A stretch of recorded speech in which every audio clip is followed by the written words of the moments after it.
दुनिया रे धनी लोक मानक भितर गुटे नाम बिल गेट्स। वर्ल्ड रा नंबर 1 धनी कहले अत्युक्ति हेबानी। दिने से तांको फ्रेंड मानक सह गोटे होटल को जाइतिले। खाई सारिबा परे वेटर बिल देला और बिल को पे करिवा सह भलो सर्विस पई $10 टिप मते देले।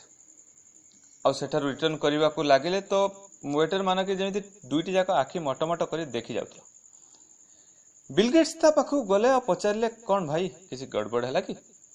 वेटर कहला कि यही किछि दिन पूर्व आपनक झियो आस्तिले। आपनक झियो आउ तांको सांग माने बहुत किछि खाइतिले, मस्ती भी करथिले आउ जिबा बेले टिप मते देथिले। जिबा बेले आपनक झियो मते $100 टिप देथिले। आउ आपण तांको पिता वर्ल्ड रो नंबर 1 धनी बिल गेट्स हेई कि भी आपण $10 टिप देउछंती। तबे बिल गेट्स टिके हसी करी उत्तर दे,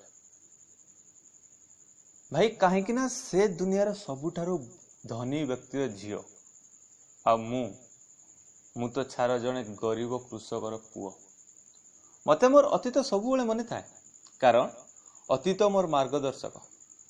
सेति पई मु केबे भी भूले नहीं मोर अतीत को। अतीत बिना भविष्य तो गढ़िबा केबे भी संभव नहीं।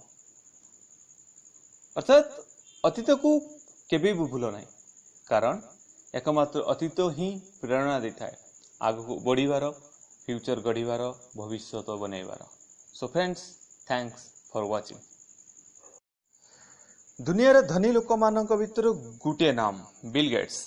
वर्ल्ड रा नंबर 1 धनी कहले अत्युक्ति हेबानी।